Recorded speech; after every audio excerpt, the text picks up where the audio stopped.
On the morning of March 15th, 44 BC, Julius Caesar woke up and was told not to go to the Senate. His wife, Calpurnia, had dreamed of holding his murdered body. She had wept. She had pleaded. The priests had been consulted. They sacrificed the animals. They read the signs.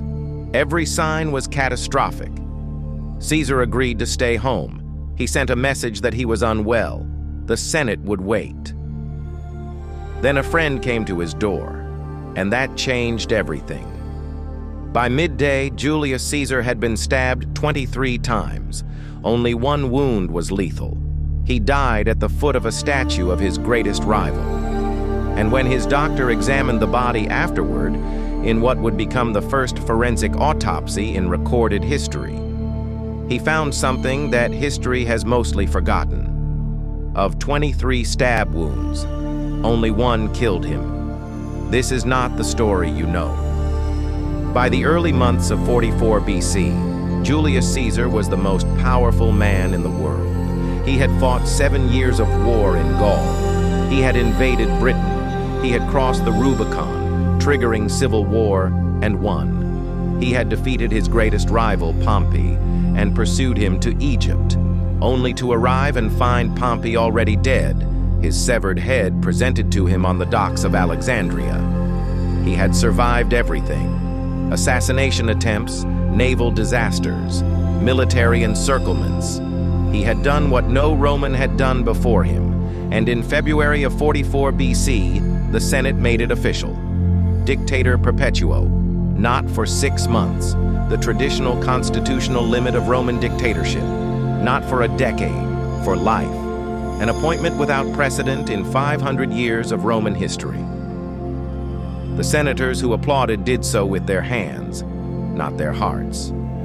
In the corridors outside the chamber, 60 men were having a different conversation. They called themselves the Liberatores, the Liberators, men who believed Caesar had made himself a king in everything but name, and that killing him was not murder, it was medicine. They had daggers, they had a date, they had 60 men who knew the secret. What they did not have was a plan for what came next. The night before his death, Caesar dined at the home of Marcus Lepidus, his master of horse. The room was warm, the wine was good. As the evening settled into the kind of slow conversation that wine produces, someone raised a question. What is the best way to die? The room offered its thoughts. Quick deaths, noble deaths, deaths in battle. Caesar didn't hesitate. A sudden one, he said. He said it and moved on. Within 18 hours, he would get exactly what he asked for. According to some ancient accounts, one of his companions that evening was Decimus Junius Brutus Albinus, a man who had fought beside Caesar for 20 years. The man everyone has forgotten. Not Marcus Brutus, the name Shakespeare made famous. A different man entirely. Decimus had fought for Caesar since the Gallic Wars, never against him. Caesar trusted him with commands, with campaigns, with his confidence. He was named a secondary beneficiary in Caesar's will. He was, by any measure, one of Caesar's closest allies. He was also the architect of the next morning. While Caesar slept, Decimus's gladiators were already positioned near the theater of Pompey. Not for a performance. Calpurnia woke before dawn. In the dream, she had held Caesar's murdered body. She had seen his blood. She was, by every ancient account, certain of what it meant. She begged him not to go. The household priests were called. They performed the ritual sacrifice. They examined the entrails. What they found should have ended the debate. The omens were, by their reckoning, catastrophically, unambiguously bad. Caesar agreed. He would send his regrets. The word was sent. He was unwell. The Senate would be postponed. Before we go any further, this was actually the second warning. Weeks before the Ides, a soothsayer named Spurinna had given Caesar a direct warning. Beware the Ides of March. Caesar had laughed. He laughed at the old man's warning the way powerful men have always laughed at the things they cannot control. Now his wife was at his knees, and the priests were shaking their heads. So that was 2. That is when Decimus arrived. He had heard that Caesar was staying home. The conspirators had sent him because only he could change Caesar's mind. He did not demand. He did not argue. He knew his man. He told Caesar that hundreds of Rome's most eminent men were already assembled and waiting, men Caesar himself had convened. To cancel now would look like weakness. Men would say that Caesar, who had never flinched before an army, had been frightened by a woman's dream. He told Caesar that his fortune was too great for any omen to touch him. He told Caesar his gladiators were stationed nearby. He would be safe. This was the 3rd warning. But Caesar didn't hear it that way. He heard a friend telling him that the great Caesar had nothing to fear. He walked out of his house. Calpurnia watched from the doorway. The route to the theater of Pompey took Caesar through the morning crowds. People pressed close, petitioners, admirers, men with business. And then a man named Artemidorus. He was a teacher of rhetoric, a Greek. And somehow, through some connection to the conspirators' circle, he had learned the names of the men who planned to kill Caesar that morning. He had written them down. He pushed through the crowd and handed the scroll to Caesar. Caesar took it. He tucked it among the other documents he was carrying, meaning to read it later when the session was over. He never read it. He walked into the Senate with his own death warrant in his hands. On the steps, before he went in, Caesar passed the soothsayer Spurina. He called out, perhaps still pleased with himself for having been right. The Ides of March are come. Spurina looked at him. Aye, he said, but they are not yet gone. Caesar went inside. The chamber where the Senate met that day was not the usual Senate house. That building was under renovation, so they met in a hall attached to the theater of Pompey. Pompey, the man Caesar had fought in civil war, the man he had pursued to Egypt, the man whose severed head had been presented to him on the docks of Alexandria. Caesar now sat his chair at the base of Pompey's statue. Among the senators filing in around him, 60 men with daggers concealed in their document cases and the folds of their togas. The session began. A man named Julius Caesar approached. He had a petition. He wanted Caesar to recall his exiled brother. He was persistent. Caesar waved him off.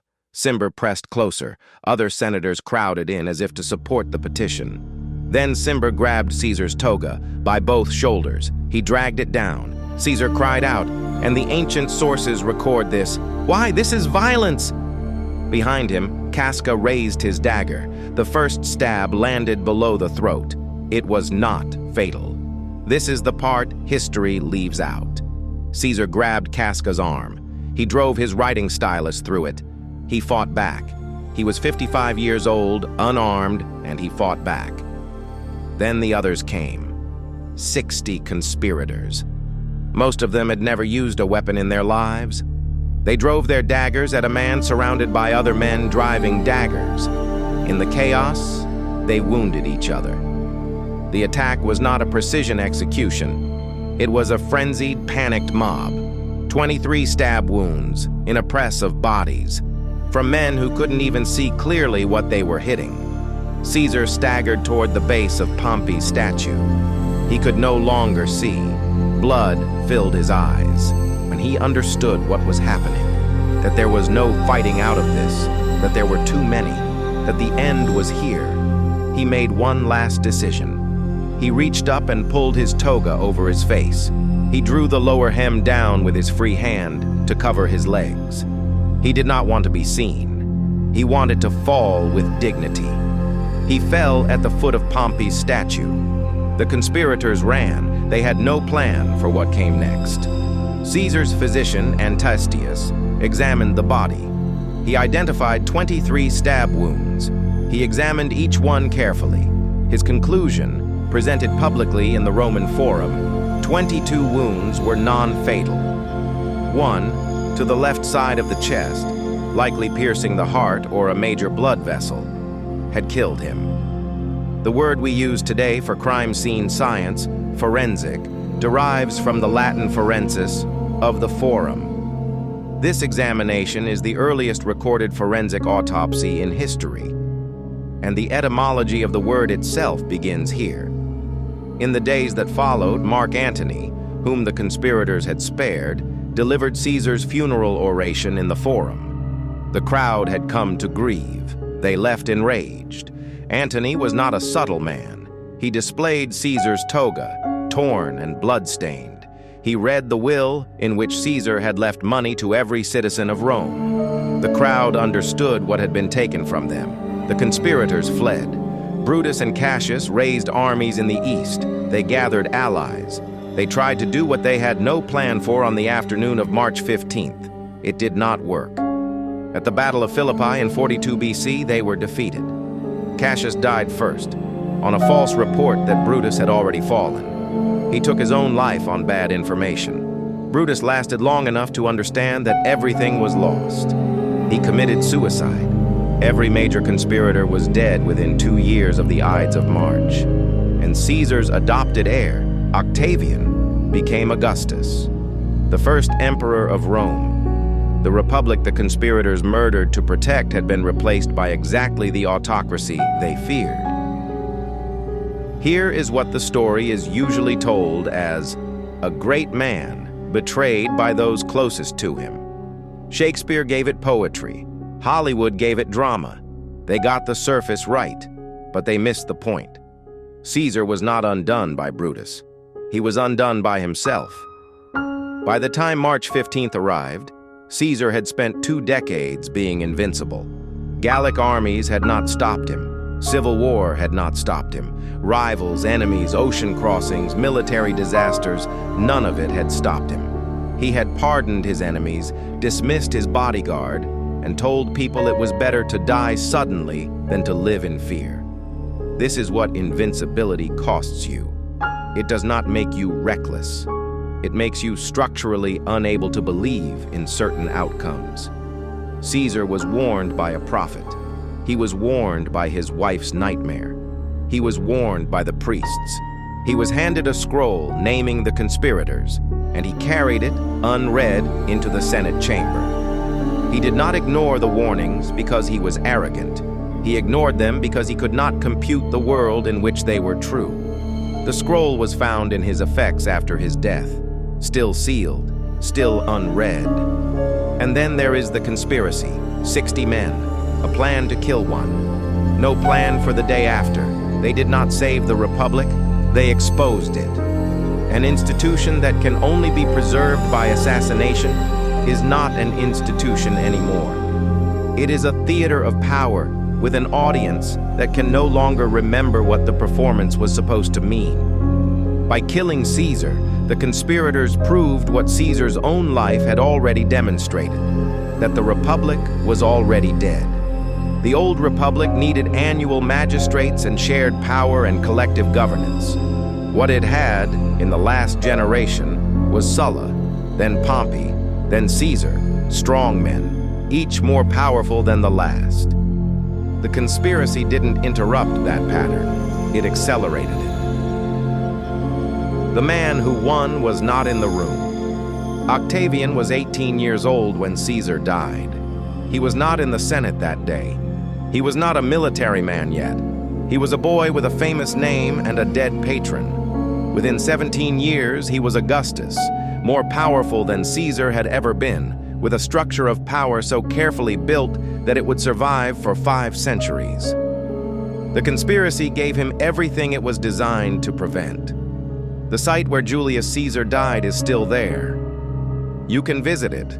They've built walkways now so tourists can look down at the ruined stone where the Senate met. Stray cats live in the ruins. Rome continues around it at full speed. 23 stab wounds, 1 lethal. A scroll, found unread among his effects. A friend who had dinner with him the night before. The story of Julius Caesar is the story of a man who outran every danger his world had to offer, and was finally caught not by an enemy, but by his own certainty that he couldn't be caught. That is what the conspiracy used, not daggers. That and 4 warnings. from a prophet, from a dream, from a priest, and from a piece of paper in his own hand, were not enough to reach him. If you want more stories like this, the decisions history made that no one saw coming, subscribe to Chronicle Zero. New videos every Saturday. And if you want to see what this kind of decision-making looks like at the scale of an entire empire, the next video is already waiting for you.